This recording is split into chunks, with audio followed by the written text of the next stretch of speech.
വീണ ജോർജിനെതിരെ പ്രതിഷേധം ഉണ്ടായപ്പോൾ അതിൽ വീണ ജോർജിന് പരിക്ക് പറ്റി. വീണ ജോർജിന് പരിക്ക് പറ്റിയപ്പോൾ KSU പ്രവർത്തകരുടെ ആരുടെയും കൈ മേലെ ടച്ച് ചെയ്തിട്ടില്ല, വീണ അഭിനയിക്കുകയാണ് എന്ന് പറയുന്നവരോട് ഒരുപാട് കാര്യങ്ങൾ പറയാനുണ്ട്. അതിൽ ചില കാര്യങ്ങൾ പറയാം.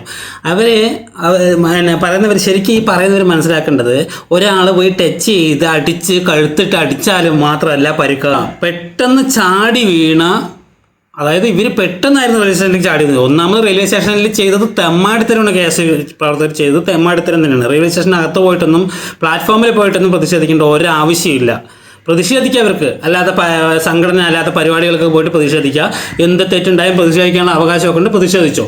പക്ഷേ പ്ലാറ്റ്ഫോമിൽ പോയിട്ട് ആ പ്ലാറ്റ്ഫോമിൽ റെയിൽവേ സ്റ്റേഷനിൽ കൂടെ അതിനകത്തോട് നടക്കുന്ന ആരെങ്കിലും പ്ലാറ്റ്ഫോമിലേക്ക് വീണ് പോയെങ്കിൽ ഇവർ സമാധാനം പറഞ്ഞിട്ടുണ്ടാവോ? അപ്പോൾ ആ പറയുന്നവരോട് പറയാണ്, ഇതിപ്പോൾ വന്നിട്ട് വീണ ജോർജിനെ പോയി അടിക്കുക, തല്ലുക, പിടിക്കുക, തള്ളുക ഒന്നും ചെയ്യേണ്ട ആവശ്യമില്ല. പെട്ടെന്ന് അറ്റാക്ക് ചെയ്യുമ്പോൾ അങ്ങോട്ടും ഇങ്ങോട്ടും തിരിഞ്ഞ് മറിഞ്ഞ് നോക്കിയാൽ തന്നെ കഴുത്ത് പിടിക്കാൻ, കഴുത്ത് കൊടുക്കാൻ വലിയ പണിയൊന്നുമില്ല. അത് നിങ്ങൾ മനസ്സിലാക്കാതെ വെറുതെ വീണ ജോർജിനെ മാത്രം കുറ്റം പറഞ്ഞിട്ട് കാര്യമില്ല. ഇതിനെല്ലാം ഉത്തരവാദി നിങ്ങൾ തന്നെയാണ്. കാരണം അങ്ങനെ ഒരു കരിങ്കോടി അതിനകത്ത് വന്ന് ചെയ്തതുകൊണ്ട് മാത്രമാണ് പരിക്ക് പറ്റിയത്. പരിക്ക് ഇല്ല എന്ന് പറയാൻ നിങ്ങളാരാ? പരിക്കില്ല എന്ന് പറയാൻ കാരണം ഒരാൾ വന്ന് ഇടിച്ചാൽ മാത്രമേ പരിക്കാവുള്ളൂ. ഇപ്പോൾ അതിൽ കാണിച്ചത് വീഡിയോയിൽ വ്യക്തമല്ലേ, പെട്ടെന്ന് ചാടി വീഴുകയല്ലേ. അത് ഒരു ഭാഗത്തു നിന്നാണ് ചാടി വീഴുന്നത്. ഒരു ഭാഗത്ത് നിന്ന് ചാടി വീണു, പോലീസുകാർ വളഞ്ഞു. ആ പോലീസുകാർ കഴിയുമ്പോൾ തിരിച്ച് ഇവർ സഖാവാണ്, തിരിച്ച് ആക്രോശിക്കും, അപ്പോൾ തിരിച്ച് സംസാരിക്കും. അപ്പോൾ ഇവിടെ നിന്ന് അപ്പുറത്തുനിന്നും വരികയാണ്. അപ്പോൾ അങ്ങോട്ടും ഇങ്ങോട്ടും തിരിഞ്ഞാൽ മതി, കഴുത്ത് കൊടുക്കാൻ വലിയ പണിയൊന്നുമില്ല. അത് ഇങ്ങനെയുള്ളൊരു സിറ്റുവേഷൻ ആയപ്പോൾ അത് മുതലാക്കുന്നു മാത്രം. അപ്പോൾ ഇതിനൊക്കെ ഉത്തരവാദി നിങ്ങളാണെന്ന് ചോദിച്ചാൽ നിങ്ങൾ തന്നെയാണ്. കരിങ്കോടി കാണിക്കാൻ നിങ്ങൾ ചെയ്തത് കാരണം നിങ്ങൾ തന്നെയാണ്. പരിക്കുണ്ടെങ്കിൽ ഇല്ലെങ്കിൽ രാഷ്ട്രീയമായി ഈ വിഷയങ്ങൾ ഉപയോഗിക്കപ്പെടുമെന്ന് തിരിച്ചറിയാനുള്ള ബോധം നിങ്ങൾക്ക് വേണം. പരിക്കുണ്ടോ ഇല്ലേ എന്നല്ല, രാഷ്ട്രീയമായിട്ട് ഇത് എടുക്കും. റെയിൽവേ സ്റ്റേഷൻ അകത്ത് വെച്ചിട്ട് എന്തെങ്കിലും സംഭവിച്ചാൽ അത് രാഷ്ട്രീയമായി എടുക്കും എന്നുള്ള ബോധം നിങ്ങൾക്ക് വേണം. വധശ്രമമാണ് നടന്നതെന്നൊക്കെ ഗോവിന്ദ മാഷ് പറഞ്ഞുകൊണ്ടിരിക്കുന്നുണ്ട്. അതല്ല, അതില്ല, അതൊക്കെ നമുക്ക് സത്യം തന്നെയാണ്. ഗോവിന്ദ മാഷ് അങ്ങനെയൊക്കെ പറയുന്നത് ചുമ്മാ പറയണമെന്ന് അറിയാം. പക്ഷേ എന്നാലും ഇത് അങ്ങനെയൊക്കെ സംഭവിക്കുക എന്നുള്ള ബോധം നിങ്ങൾ KSUക്കാർക്ക്, ബുദ്ധിയുള്ള KSUക്കാരാണെങ്കിൽ അത് വേണം. പ്രതിഷേധം ആവാം, അവനവൻ്റെ എല്ലാം മറന്നിട്ടുള്ള പ്രതിഷേധം വേണ്ട. പല വിഷയത്തിലും നമ്മൾ വീണ ജോർജിനെ നമുക്ക് സപ്പോർട്ട് ചെയ്യാൻ തോന്നില്ലായിരിക്കാം. ഒരുപാട് ഓപ്പറേഷൻ കാര്യങ്ങളൊക്കെ സംഭവിക്കുമ്പോൾ അതിനെയൊക്കെ ലാഘവത്തോടെ നിസ്സാരമായിട്ട് എടുക്കുന്ന മന്ത്രിനെയൊക്കെ നമ്മൾ കണ്ടിട്ടുണ്ട്. ശൈലജ ടീച്ചറാകുമ്പോൾ അങ്ങനെ ആയിരുന്നില്ല, നിസ്സാരമായിട്ട് എടുക്കുന്നത് കണ്ടിട്ടുണ്ട്. പക്ഷേ ഈ രണ്ട് സംഭവം നടക്കുന്നതും ഇപ്പോൾ വയറ്റിലുള്ള കത്രി കുടുങ്ങിയതും വേറെ മലപ്പുറത്ത് ആ പെൺകുട്ടികൾ സംഭവിച്ച സമയത്തും 2 പ്രാവശ്യം വീണ ജോർജ് അല്ല ആരോഗ്യമന്ത്രി. അപ്പോൾ നിങ്ങൾക്ക് അപ്പോഴുള്ള ആരോഗ്യമന്ത്രിക്കെതിരെ എന്താ നിങ്ങൾ ചെയ്യാത്തത്? അപ്പോൾ നിങ്ങൾ വീണ ജോർജിനെ വ്യക്തമായിട്ട് ടാർഗറ്റ് ചെയ്യുകയാണ്. അതെന്തിനാ? അത് വേറെ. വീണ ഇതിൻ്റെ അഭിനയമാണെന്ന് ആക്ഷേപിക്കുന്ന പ്രേക്ഷകർ ഇത്രയും ഓർക്കണേ. അതെങ്ങനെ ഓർക്കണം? നിങ്ങളുടെ ആണ് ആ സാഹചര്യം വരുത്തിയത് നിങ്ങളാണെന്ന് നിങ്ങൾ അക്സെപ്റ്റ് ചെയ്തേ പറ്റൂ. നിങ്ങളാണ് ചെയ്ത തെറ്റ്. വീണ ജോർജ് മിണ്ടാതെ പോയിട്ട് ആ പ്രതിഷേധക്കാരൻ്റെ ഇടയിലേക്ക് പോയതല്ല. നിങ്ങൾ വീണ ജോർജ് ഇരിക്കണം റെയിൽവേ സ്റ്റേഷനകത്ത് പ്ലാറ്റ്ഫോമിലേക്ക് വന്നത് തെണ്ടിത്തരമല്ലേ, ചെറ്റത്തരമല്ലേ? നിങ്ങൾ ന്യായീകരിക്കുന്നത് എന്തിനാ? ന്യായീകരിച്ചിട്ട് കാര്യമില്ല. അത് ഒരു ഭാഗത്തു നിന്നല്ല മുദ്രാവാക്യം വരുന്നതാണ്. ഒരു ഭാഗത്തു നിന്നാണോ? ഒരു ഭാഗത്തു നിന്ന് വന്ന് പോലീസുകാർ വളഞ്ഞിട്ടു, അപ്പം തന്നെ മിനിസ്റ്റർ ഞെരുങ്ങി ഇല്ലേ? അടുത്ത ഭാഗത്തു നിന്ന് അത് കഴിഞ്ഞിട്ട് അവരെ കൊണ്ടുപോകുമ്പോഴേക്കും ഈ ഭാഗത്തു നിന്ന് 2 പേര് വന്നു. അപ്പം ഇങ്ങോട്ടും തിരിയും ഇല്ലേ? അപ്പോൾ സംഭവിക്കുന്ന കാര്യങ്ങളാണ്. അതിനെയൊക്കെ നിങ്ങൾ ന്യായീകരിച്ചിട്ടില്ലേ? ന്യായീകരിച്ചിട്ട് മെഴുകിയിട്ട് കാര്യമില്ല. പിന്നെ സോഷ്യൽ മീഡിയയിൽ PR വർക്കേഴ്സ് ഒരുപാട് കളിയാക്കുന്നുണ്ട് വീണ ജോർജിനെ. വീണ ജോർജിൻ്റെ തെറ്റില്ലെന്ന് ഞാൻ പറയുന്നില്ല. ഇപ്പോൾ ഫുള്ളും പരിക്ക് പറ്റിയിട്ട് കഴുത്ത് അനക്കാൻ പറ്റാതെ ഇരിക്കുകയെന്ന് ഞാൻ പറയുന്നില്ല. പക്ഷെ പരിക്ക് പറ്റിയിട്ടില്ല എന്ന് നമുക്ക് പറയാൻ പറ്റില്ല. നമുക്കും ഉള്ളതാണ് പ്രായമായ ചേച്ചിമാരും അമ്മമാരൊക്കെ. ഇതുപോലെ സിറ്റുവേഷനിൽ നമ്മൾ എന്തിനു പറയുന്നത്? പ്രായമാകുമെന്ന് വേണ്ട, നമ്മൾ തന്നെ ഒന്ന് കിടന്നിട്ട് എണീക്കുമ്പോൾ ഒരു ഭാഗത്ത് നിന്ന് കിടന്ന് എണീച്ചിട്ട് രാവിലെ എണീക്കുമ്പോൾ കഴുത്ത് പിടിക്കില്ലെന്ന് ആരും കണ്ടു? അപ്പം അങ്ങനെയുള്ള സമയത്ത് ഇതുപോലെ സംഭവിക്കാതിരിക്കുമോ? ആദ്യം ബോധത്തോടെ കുറച്ച് ചിന്തിക്കുക. ഈ ട്രോൾ ഇടുന്നവർക്കും ബോധമില്ലാതെ സംസാരിക്കുന്നു. ഇതിൻ്റെ ഒരു ഊള പ്രതിഷേധമല്ലേ? പിന്നെ ഫ്ലൈറ്റിൽ വെച്ചിട്ടൊക്കെ മുഖ്യമന്ത്രിക്കെതിരെ പ്രതിഷേധിക്കുന്ന ആൾക്കാരല്ലേ? അത്രയ്ക്ക് ബോധമില്ലേ നിങ്ങൾക്കെന്നാണ് ചോദിക്കുന്നത്. അങ്ങനെ ഇടയ്ക്ക് നിന്നപ്പോൾ മുഖ്യമന്ത്രിയെ കൊല്ലാൻ നോക്കി എന്ന് പറഞ്ഞാലല്ലേ നിങ്ങൾ? അതുപോലും ചിന്തിക്കാതെ റെയിൽവേ സ്റ്റേഷനകത്ത് വെച്ചിട്ടൊക്കെ പ്രതിഷേധം കാണിക്കുക എന്ന് പറഞ്ഞാൽ 4 പേരും വെച്ച് പ്രതിഷേധം വെച്ചാൽ അടികൊണ്ട് തൂറും നിങ്ങൾ. അങ്ങനെ നടന്നാ സത്യം പറഞ്ഞാൽ CPMകാർ ഭരണപക്ഷത്തിരിക്കുമ്പോൾ നിങ്ങൾ താങ്ങില്ല. ഇനി അവർ പ്രതിപക്ഷത്തും കൂടി പോയാൽ നിങ്ങൾ പിന്നെ പെട്ടുപോകും. ഇത് ഭീഷണിയൊന്നുമല്ല, നമ്മുടെ അനുഭവം കണ്ടിട്ടുള്ള അനുഭവം കൊണ്ട് പറയണ്. അത് നന്നായാൽ നല്ലത്. മര്യാദയ്ക്ക് നടന്നാൽ നിങ്ങൾക്ക് നല്ലത്. ഇന്നലത്തെ ഒരു പ്രതിഷേധത്തിൻ്റെ ഒരാവശ്യമില്ല. അവർ ഇന്നലെ 3 പരിപാടിക്ക് പോയപ്പോൾ 3 അവിടെ നിങ്ങൾ പ്രതിഷേധിച്ചല്ലോ. 3 അവിടെ പോയിട്ട് നിങ്ങൾ പ്രതിഷേധിച്ചു അല്ലേ?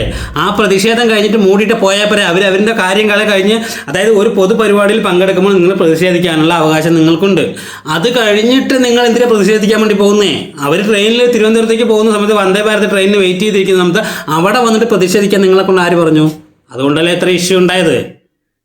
അതാണ് ഏറ്റവും തണ്ടിത്തരം. ചെയ്യുന്ന തണ്ടിത്തരം കംപ്ലീറ്റ് ചെയ്തിട്ട് തല്ലുകൊണ്ട് വന്നിട്ട് പരാതി പറഞ്ഞിട്ട് കാര്യമില്ല. അത് SFIക്കാരനെയോ DYFIക്കാരനെയോ CPM-കാരനെയോ പൊക്കി പറയല്ല. അവർക്കൊന്നും നോക്കാനില്ല. 10 വർഷം ഭരിച്ചിട്ടിരിക്കുകയാണ്. അവർക്ക് ആ 10 വർഷം ഭരിച്ചപ്പോൾ അവർക്ക് ഒരു പ്രശ്നം ഉണ്ടാക്കാൻ പറ്റാത്തതിൻ്റെ കംപ്ലീറ്റ് അങ്ങോട്ട് തീർക്കും. അത്രേ ഉണ്ടാവുള്ളൂ.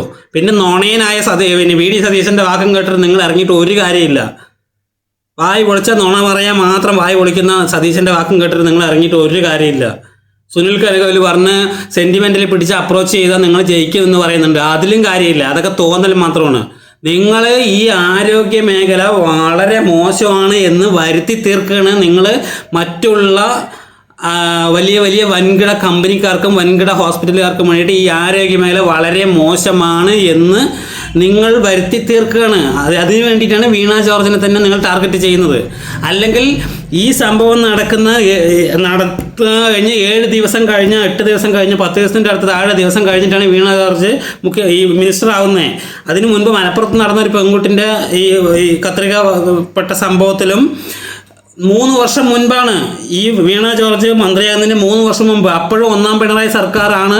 പക്ഷേ മിനിസ്റ്റർ വീണ മിനിസ്റ്റർ അല്ല. അപ്പോൾ അത് നിങ്ങൾക്ക് അറിയാമല്ലോ. ഈ പറയുന്ന എനിക്ക് രാഷ്ട്രീയത്തിനെ കുറിച്ച് ഒന്നും അറിയാത്ത എനിക്ക് ന്യൂസ് ചാനലിൽ ഫോളോ ചെയ്യുന്നവർക്ക് മനസ്സിലാകുന്നില്ല. അപ്പോൾ നിങ്ങൾക്ക് മനസ്സിലാവാതിരിക്കുമോ? അപ്പോൾ അത് അറിഞ്ഞിട്ട് എന്തുകൊണ്ട് നിങ്ങളെ വീണ മിനിസ്റ്ററെ തന്നെ ടാർഗറ്റ് ചെയ്യുന്നു? ഒരു ദിവസമല്ല, 2, 3, 4, 5 കുറേ ദിവസമായി. അപ്പോൾ നിങ്ങൾ നടക്കുന്ന ഒരുപാട് തെറ്റുകൾ സംഭവിക്കുന്നുണ്ടല്ലോ പറയുന്നുണ്ട്. തെറ്റുകൾ സംഭവിക്കുന്നുണ്ടല്ലോ, അവർക്കെതിരെയൊക്കെ നടപടി എടുക്കുന്നുണ്ട്. അല്ലാതെ ഇവർക്ക് എന്ത് ചെയ്യാൻ പറ്റും? ഇവർ ഡോക്ടർ ഭാഗം പഠിച്ചിട്ട് ഇവരാണ് ഓപ്പറേഷൻ ചെയ്തിട്ട് കത്രിക വയറ്റിനകത്ത് വെച്ചത് അല്ലല്ലോ. അതിനർത്ഥം ഇവർ തെറ്റുകാരല്ലെന്ന് ഞാൻ പറയുന്നില്ല, വാദിക്കുന്നില്ല. ഇവരുടെ മിസ്റ്റേക്ക് ഉണ്ട്. എല്ലാം ലാഘവത്തോടെ എടുക്കുന്നതുകൊണ്ട് സംഭവിക്കുന്നതാണ്. നല്ലൊരു ഇതെടുത്ത് അവർക്കൊരു നടപടി എടുത്താൽ പിന്നെ ശ്രദ്ധിക്കും സിസ്റ്റത്തിൽ. അതേപോലെ ആ ഡോക്ടർ പറഞ്ഞ കത്രിക നമ്മൾ ഒരു ഓപ്പറേഷൻ ചെയ്യുന്ന സമയത്ത് അതിൻ്റെ ടൂളെല്ലാം വെക്കും, അതിൻ്റെ സാധനങ്ങളെല്ലാം വെക്കും. അത് കഴിഞ്ഞിട്ട് അത് എടുത്ത് ഓപ്പറേഷൻ തീരുന്ന സമയത്ത് അത് എണ്ണി നോക്കും, ഇന്നതുണ്ടോയെന്ന് ടിക്ക് ചെയ്യും. അത് എനിക്കറിയാം, എൻ്റെ വൈഫ് നേഴ്സാണ്, അതറിയാം. അത് ടിക്ക് ചെയ്യും. ആ ടിക്ക് ചെയ്യുന്ന ആ സിസ്റ്റം പോലും അവിടെ ഇല്ല. അതുകൊണ്ടാണ് എന്ന് ആ ഡോക്ടർ പറഞ്ഞു. അപ്പോൾ അതൊക്കെ ഒന്ന് ക്ലിയർ ചെയ്യാത്തതൊക്കെ മിസ്റ്റേക്ക്, മിനിസ്റ്ററിൻ്റെ മിസ്റ്റേക്ക് തന്നെ. അതില്ലെന്ന് പറയുന്നില്ല. പക്ഷേ നിങ്ങൾ അതിനർത്ഥം ആരോഗ്യ മേഖല വൻ തകർച്ചയിലാണ് എന്ന് പറഞ്ഞിട്ട് വരുത്തി തീർക്കുന്നത് എന്തിനാണ്? ഒരുപാട് മെഡിസിറ്റികളും ഒരുപാട് സംഭവങ്ങളും എല്ലാം ഈ പ്രൈവറ്റ് ആളുകളുടെ കയ്യിലുണ്ട്. പിന്നെ ഇപ്പോൾ കാത്ത് ലാബ് തുടങ്ങിയപ്പോൾ എല്ലാ സംഭവങ്ങളും ക്യാൻസർ സ്പെഷ്യാലിറ്റികൾ അങ്ങനെ എല്ലാ സംഭവങ്ങളും തുടങ്ങുമ്പോൾ അതിൻ്റെ കണക്ക് ഞാൻ അടുത്ത വീഡിയോയിൽ പറയാം. ഈ സംഭവങ്ങളെല്ലാം തുടങ്ങുന്ന സമയത്ത് ഇതൊക്കെ പോകേണ്ട എത്ര ലക്ഷങ്ങളാണ് ചികിത്സ നടന്നുകൊണ്ടിരിക്കുന്നത് നമ്മുടെ കേരളത്തിൽ ഈ ഗവൺമെൻറ് ഹോസ്പിറ്റലുകളിൽ. അപ്പോൾ ഇതെല്ലാം കിട്ടേണ്ടത് പ്രൈവറ്റ് ഹോസ്പിറ്റലുകൾക്കാണ്. അത് കിട്ടാതാവുമ്പോൾ അവർ ഇവരെ കൊണ്ട് ചെയ്യിപ്പിക്കുന്നതാണെന്ന് നമുക്ക് സംശയിക്കാൻ തന്നെ പറ്റുള്ളൂ. കാരണം ഇത്രയും കാര്യം നടക്കുമ്പോൾ ഈ ആരോഗ്യമേഖല വളരെ മോശമാണ് എന്ന് നിങ്ങൾ കേരളത്തിലെ ജനങ്ങളോട് മൊത്തം വരുത്തി തീർക്കുകയാണ്. അതിന് കുറേ ബോധമില്ലാത്ത കുറേ കോൺഗ്രസ്സുകാരുണ്ട്, ഇല്ലെന്ന് കുറേ UDFകാരുണ്ട്. എന്താ വെച്ചാൽ അവർക്ക് ഈ വർഷം ഭരണം വേണം. ഭരണം നിങ്ങൾ ഭരിച്ചോ, എന്നിട്ട് നിങ്ങൾ അതിനേക്കൊന്ന് നടത്തിയാൽ മതി. അല്ലാണ്ട് ഉമ്മൻചാണ്ടി സാറ് ഭരിക്കുന്ന പോലെ കോട്ടയത്ത് ആകാശപാത ഉണ്ടാക്കാൻ 4 കമ്പി കുത്തി വെച്ചിട്ട് ഇപ്പോഴും ആകാശപാത ആയിട്ടില്ല, 6 മാസം കൊണ്ട് ആകാശപാത വരും പറഞ്ഞ പോലെ അതേപോലെ ഒന്നും ചെയ്യാതിരുന്നാൽ മതി.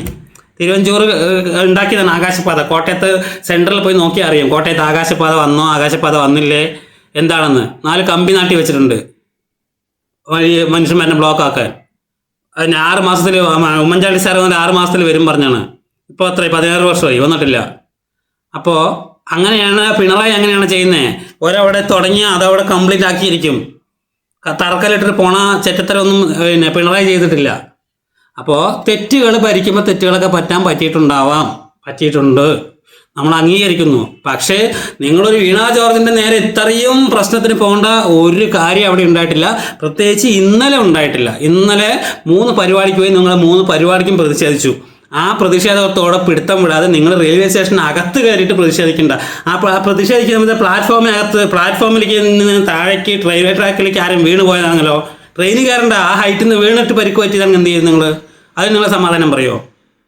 അപ്പം അതൊന്നും ബോധമില്ല. നിങ്ങൾ പിന്നെ ഫ്ലൈറ്റ് കയറി പിണറായി വിജയനെതിരെ ഇത് ചെയ്യും. ബോധവും ബുദ്ധിയും ഉണ്ടെങ്കിൽ ചെയ്യില്ലല്ലോ. നിങ്ങൾക്ക് ഭരണം വേണം പറഞ്ഞിട്ട് പ്രാന്ത് കാണിക്കില്ല. നിങ്ങൾക്ക് ഇതൊക്കെ കണ്ട ജനങ്ങൾ നിങ്ങളെ സപ്പോർട്ട് ചെയ്യുന്നതാണ്. അതിനകത്ത് കഴിയുമ്പോൾ കുത്തും മാറ്റിയിട്ട് തന്നെ നിങ്ങൾക്ക് ചെയ്യില്ല. നിങ്ങൾക്ക് അല്ലെങ്കിൽ കൺഫേം സീറ്റ് 40-42 സീറ്റേ നിങ്ങൾക്കുള്ളൂ. കേരളത്തിൽ 140 മണ്ഡലങ്ങളിൽ 40 മണ്ഡലം നിങ്ങൾക്ക് ഇപ്പം കിട്ടുന്ന ഈ 40 തന്നെ ഉള്ളൂ. കൂടുതലില്ല നിങ്ങൾക്ക്. പിന്നെ ബാക്കിയൊക്കെ ജനങ്ങൾ തരികയാണ് എന്ത് ചെയ്യാമെന്ന് പറഞ്ഞിട്ട് നിങ്ങൾ ഭരണം മാറ്റി നോക്കട്ടെ പറഞ്ഞിട്ട്. ഇപ്രാവശ്യം അതിനുള്ള ചാൻസും ഇല്ല. അത്ര തന്നെ. പിന്നെ PR വർക്കേഴ്സ് ഇറങ്ങുന്നുണ്ട് എങ്ങനെയെങ്കിലും ഇവരിനെ ഇറക്കണമെന്ന്. പിന്നെ 10 വർഷമായിട്ട് ഒരേ ആളുകൾ ഭരിക്കുമ്പോൾ ഇവർക്ക് കണ്ട് ദേഷ്യം വന്നു. അതുകൊണ്ട് വേണ്ട എന്ന് വിചാരിച്ചിട്ട് മാറ്റാൻ വേണ്ടി നോക്കുന്നു എന്ന് മാത്രമേ എനിക്ക് തോന്നുന്നുള്ളൂ പേഴ്സണലി. ഇന്നലത്തെ കാര്യത്തിൽ വീണ ജോർജിൽ തെറ്റില്ല, വീണ ജോർജിൻ്റെ പ്രശ്നമില്ല എന്നും നമ്മൾ പറയുന്നില്ല. വീണ മിനിസ്റ്ററിൻ്റെ മേലെ മിസ്റ്റേക്കുകളുണ്ട്, ലാഘവത്തോടെ കാണുന്നതുകൊണ്ട് ഞാൻ വീണ്ടും പറയുന്നത് വിചാരിക്കേണ്ട കാണുന്നതുകൊണ്ട്. പക്ഷേ അത് ഇത്രയും പ്രതിഷേധിക്കേണ്ട ഒരു ആവശ്യമില്ല. പിന്നെ എവിടെ പോകുമ്പോഴും വീട്ടിൽ കൊണ്ട് റീത്ത് വെച്ചു. സ്വന്തം വീട്ടിൽ കൊണ്ട് മതിൽ ചാടിക്കൊണ്ട് പിന്നെ വാതിലിൽ കൊണ്ടല്ലേ റീത്ത് വെച്ചത്. ആ റീത്ത് വെച്ചു. അത് കഴിഞ്ഞ് ഇപ്പം എന്താ ചെയ്ത്? ഇത് ഏറ്റവും തെളിത്തരല്ലേ? അതൊരു മിനിസ്റ്റർ, ലേഡി മിനിസ്റ്റർ ആണല്ലേ. ലേഡി മിനിസ്റ്ററിൻ്റെ കൂടെ വരുമ്പോൾ നിങ്ങൾക്കെന്നാൽ പ്രതിഷേധിക്കാൻ നിങ്ങൾ ഏതെങ്കിലും ഒരു പെൺകുട്ടികളെ കൊണ്ടുവരണമായിരുന്നു. നിങ്ങളുടെ കേസിലെ പെണ്ണുങ്ങളില്ലേ? ആ പെണ്ണുങ്ങളെ കൊണ്ടുവന്നു. ഇതും ഫുള്ള് ആണുങ്ങൾ വന്നപ്പോൾ പിന്നെ പോലീസുകാരൻ റൗണ്ട് ചെയ്ത് നിൽക്കുമ്പോൾ ആ ഫോഴ്സിൽ എന്താ കഴുത്തൊളുക്കില്ല എന്ന് പറയുന്നത്? നിങ്ങൾ എന്താ മുറിവാകില്ല എന്ന് പറയുന്നത്? നിങ്ങൾക്ക് ബോധമില്ലേ? തട്ടിയില്ല, കൈ തട്ട് തന്നെ വേണമെന്നില്ലടാ മരവാഴകളെ. അതാദ്യം മനസ്സിലാക്കുക. അത്രേ എനിക്ക് ഈ വിഷയത്തിൽ പറയാനുള്ളൂ. നിങ്ങളുടെ അഭിപ്രായം എന്താണെന്ന് കമൻറ്റ് ബോക്സിൽ രേഖപ്പെടുത്തും.